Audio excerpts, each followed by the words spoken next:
wanna marry Olly Alexander, Olly Alexander, Olly Alexander.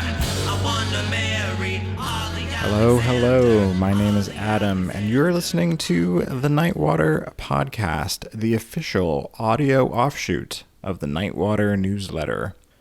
A few months ago, after I moved to the UK, the actor and singer Olly Alexander was announced as this country's competitor for Eurovision 2024, which just wrapped up on Saturday. I don't really follow Eurovision, and I don't know much about Olly Alexander, but it reminded me of a song that my friend Michael wrote back in 2016 about wanting to marry Olly Alexander that I have always thought is incredibly catchy. So I thought, as long as there's some spotlight on Olly, I might as well use this as a chance to steal a little bit of that light and throw it back on my friend and his wonderful song. So a few weeks ago, I got Michael on the phone and asked him about his old life as an aspiring pop star performing under the name Johnny Darlin and how this song about Olly Alexander fits into his entire creative arc. Stay tuned after the discussion and I'll play the whole song for you.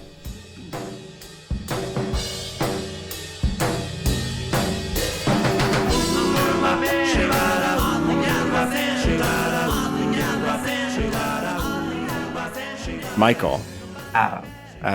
welcome back to Nightwater. You've never been on the podcast, but we did do an interview about your movie Thruple a while back. Maybe you can reintroduce yourselves to newer readers, not the longtime loyal fans, but can you explain who you are and what is your deal? Of course. Thank you, Adam, very much for having me. It's a pleasure to be here, an honor to be here.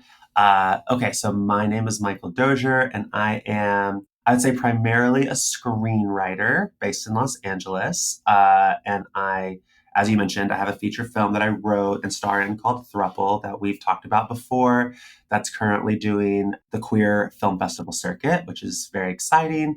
But we've known each other for a long time, and Adam knows that I have not always just been focused on that. I also have this huge interest in pop music, pop stars, and I was really going for that for most of my 20s. I spent my 20s in the underground music scene of New York as a solo act first, and then in a band, which also inspired Thruple. You know, Thruple is about band culture and life in that world. It's like a rom-com set in that world. So that was my stomping ground for many years in New York before I moved here. So I'd say I'm like a writer, musician, in short.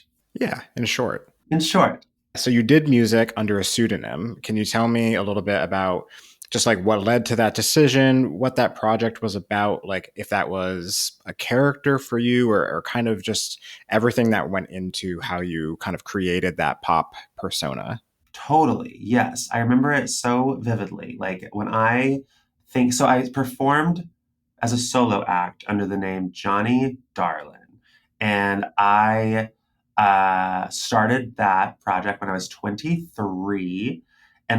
So almost 10 years ago, almost the 10-year anniversary of Johnny Darlin, which I'm just realizing live. I remember being a scared kid. I was and it's I'm like a radical queer in ideology, but I was raised a Southern Baptist, boy next door energy. And I feel like when I think about creating Johnny Darlin, I remember so many things. I remember wanting to make really brash music, and the collaborators I was working with at the time were experimental, but then I was pop, and so we've made these kind of brash pop songs. And I wanted to talk openly about being gay, and I wanted to talk about anything. I wanted to have artistic freedom, but I felt confined by my own body and self and spirit, and that that bifurcated side of me, that other side, that's that Southern Baptist side. And I was nervous and scared, and also scared of how family and friends would react from home. And it's funny how little this stuff matters to me now. This is it's great that you grow out of this ideally, but this is a young artist's plight. I've experienced a lot of other people talk about this too, this is not abnormal, but it felt so scary. So I was like, I'm going to create this persona, and he will be allowed to say whatever he wants because he's not me. You know, he can dress however he wants, he can do whatever he wants, and he has artistic freedom, and that's entirely separate from Michael Doshier. And everyone will know that like, this is like a project, not me as like a person. And so that is why I did it. And I think that it was really helpful, honestly. Like it actually like worked. Like I still was so nervous. I was so nervous to release anything under that because it is still me, obviously, but it definitely helped. It like gave me the permission to do so, I think. And then you kept that through essentially up even in with your musical group, like you were Darlin. Yeah, yeah. I wanted a band because I was like a lot of my friends. So I was doing like solo stuff with like a guitar and tracks and or a piano. So, but then I just like I was a part of band life because a lot of my friends were in bands, including my best friend. And so I was like in green rooms and seeing those venues, which were bigger than the venues I was playing, and seeing those audiences, which were bigger than the audience I was playing too. And I also just like loved the like sound, the full sound of like a live band as opposed to what I was doing. So I really wanted a band, and then I found a band on Craigslist. I was looking for a lead singer, and they became the band. We became a unit, and then we started off as like it being them being my backing band for a show that I had already booked, you know, and then because of that, our foundational songs were like Johnny Darlin songs. So since we just like kind of, as we became a real band, not just a band for me, we just kept those songs and kept elements of that identity.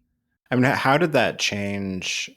Yeah, I mean, one, how did that change the music? Like, how did that change? I think you were talking about that clash between, the more experimental and the pop sides. But then also, how did that change how you viewed your persona, like being part of a larger unit?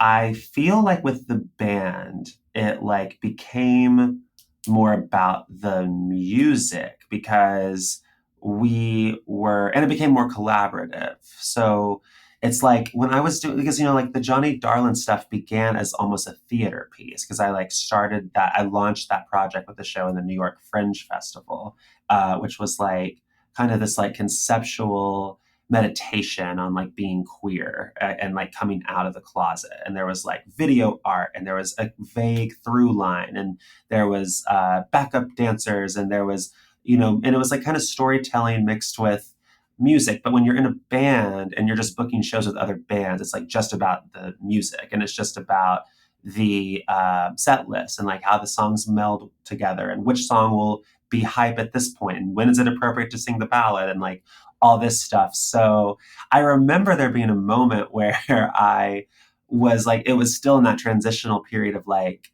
we're a band or like they're playing my music with me. And like, there was like that transition between those two. And there was a moment where we didn't have enough material as a band. So I would like stop and do my own, so like do some true solo material at a piano and then go back to the band, and it just was not working. Like it was just like we just like realized like this is like crazy. Like this song that I'm doing on the piano has nothing to do with like the overall atmosphere we're creating elsewhere. So let's go back. This is before the band. Mm-hmm. Going Mm-hmm. back to your song about Olly Alexander, which I've always loved that song from your material because I think it's funny, and I had no idea who this person was. So I think like, that kind of like this like obsession, internet kind of obsession with this like niche gay celebrity at the time, which is like, and British. It's so perfect. Yeah. Right at the time when you were releasing it, it was a time when people were really thinking about the internet and how that's changing relationships and kind of changing the dynamics of fandom as well. So I'm curious, like, Mm-hmm. from your perspective, who is Olly Alexander to you in this moment Mm-hmm. that you're writing the song, and why did you write this song about him? Sure. Okay. So the story goes that I've admired Olly Alexander, who is a British pop star, who was in this band. I guess he's most famous now for being in this band called Years and Years for many years. And then it's now his solo project, but it's still the same name. But before that, he's been like a celebrity and an artist for a really long time. And like I knew about him for before the Years and Years stuff and before he was out as queer, it's like he was in this, I think my first he was in Skins briefly. He was in this movie called The Dish and the Spoon, and he's so beautiful in it, and I just really was drawn to him. And then so I was following his career for a long time, and then but then he became pretty well known in Years and Years, and then he came out at some point as gay, as queer, and so he felt part of my like world in so many ways. And he had a nose ring. He like famously wore a nose ring a lot. And then I went out with some friends one night and had a fake nose ring in and posted it on Instagram and was like, I'm feeling like Olly Alexander tonight, and tagged him. And then he commented on that picture. And so I felt it was something, very, I don't even remember what he said, but it was like, complimentary or just passing. But it was like, it meant so much to me. I was like, what the fuck is happening? And so I felt I had a direct line to him, because like I didn't realize he was that accessible on social media. And so I wrote this song truly thinking he would hear it. there's been no evidence that he's ever heard it, but it's like I thought I had a direct line to Olly Alexander. Olly Alexander, you tell me it's a fantasy. You say he'll never look at me, but he's already liked a picture on my Instagram. Not to mention in the middle of the night. Yeah, so the song is like about that night where he like liked a picture on my Instagram, and kind of like the way that the brain kind of takes that and runs with it to like, we're going to get married, we're going to have kids, we're going to do this. And it's kind of about exactly what you said, like celebrity culture, like, and having crushes on celebrities and the disassociation between like reality and fantasy. I feel like it was, because I feel like a lot of my work now is like about that, like the expectations versus reality of any situation. But that was the first thing that I think started that, is like that, like my internal fantasy life wasn't like a thing that is like embarrassing or whatever. It's like actually funny, and like worth exploring in art form, so it set me on the right path. But yeah, that's the origin story for it. So I feel like that kind of partially answers this next question, but the chorus is like, I want to marry Olly Alexander. I'm curious, like why you chose marriage instead of like, I want to kiss, I want to fuck, like, thinking about like the fantasy, like, I'm curious, like, why did your mind go to marriage? Yes. It's like the feelings that I had for him were like sweet, they were like, through his persona and his music and his acting, he was someone that I could see myself like cherishing, like be like if we were to be together, like being really, he felt sweet to me, and he felt nice and beautiful and like and talented. And so it's like, and I also have always been like thinking about queer people and marriage. Like that's like a theme of, because I'm just remembering that even before the EP that had Olly Alexander on it, my first EP was called Mr. Monogamy. And it was like about, or at least what I don't know what the EP itself, I could argue the whole thing was about this, but at least I remember like thinking a lot at the time about like what it means to find like one true love as like a queer person, which has been a part of my work, I guess, for the whole time. Yeah, now that you went from Mr. Monogamy to Throuple. Throuple, right. These are like dots that are being connected for me live and on this podcast. Like I have not thought about it this hard. But yeah, you're right. So you just said that like Olly has not heard, as far as you know, has not heard the song. Did you send it to him? Like, were you messaging?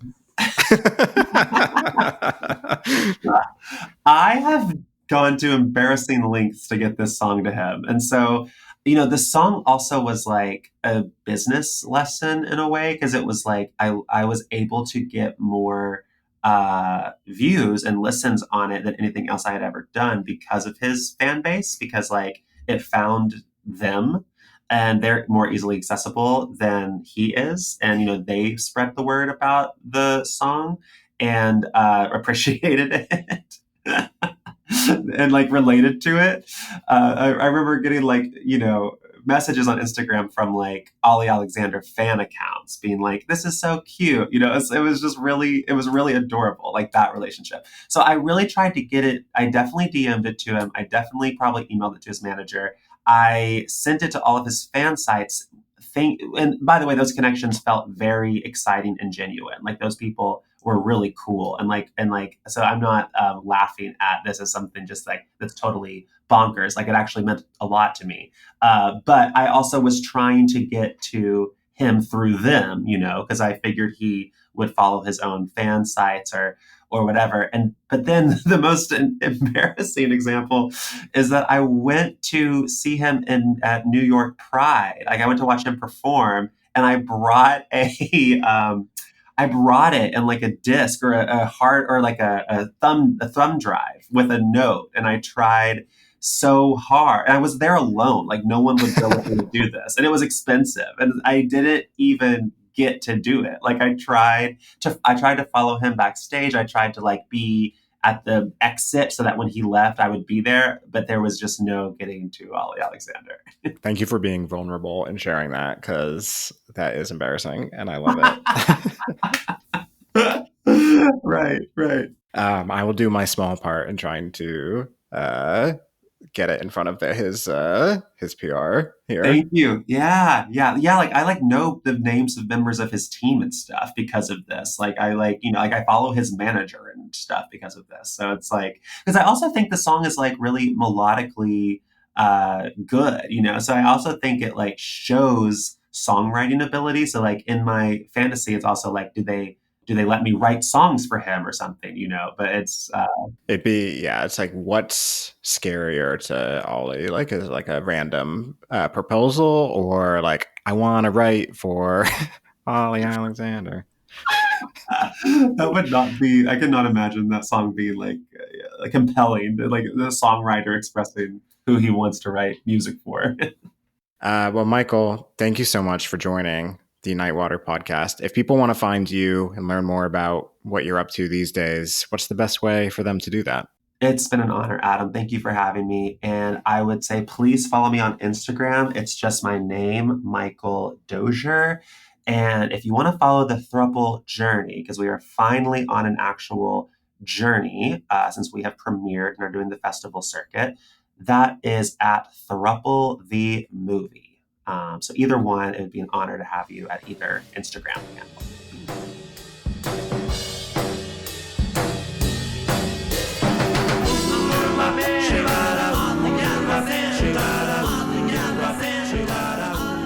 Thank you, Michael, for joining me. Again, if you want to follow him, that's at Michael Doshier on Instagram or at throuple the movie, also on Instagram. Links to both of those accounts are in the show notes, along with a link to the interview that I did with Michael a few years ago about throuple.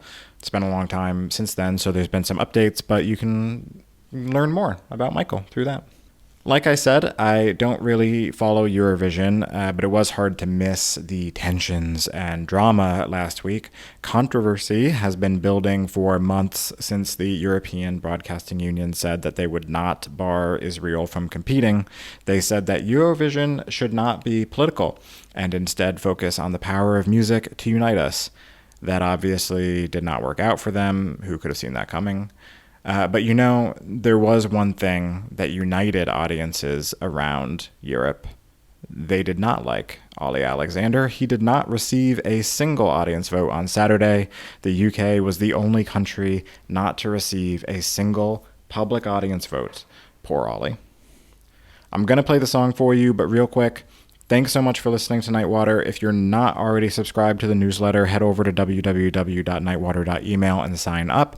It's a free late-night pop culture newsletter, and if you've enjoyed what you've heard today, I think you'll really like it. You can also optionally support the newsletter with a paid subscription, which goes towards costs like hosting this podcast. And you can check out all of your options, again, at www.nightwater.email. And now, without further ado, here's Johnny Darlin's Olly Alexander.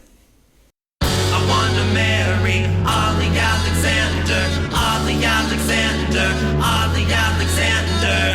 I want to marry Olly Alexander, Olly Alexander, Olly Alexander. Nobody better, Olly Alexander, Olly Alexander, Olly Alexander. Nobody better, Olly Alexander, Olly Alexander, Olly Alexander. You tell me it's a fantasy. You say he'll never look at me, but he's already liked a picture on my Instagram. Not to mention in the middle of the night.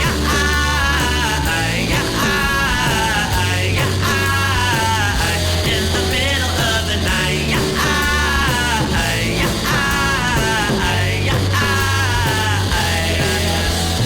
Comes to me in my wildest dreams, reveals to me years and years it seemed life was going nowhere.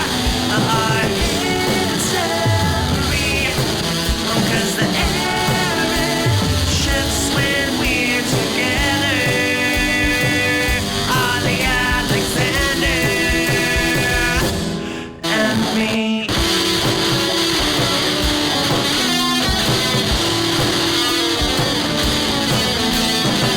I wanna marry Olly Alexander, Olly Alexander, Olly Alexander.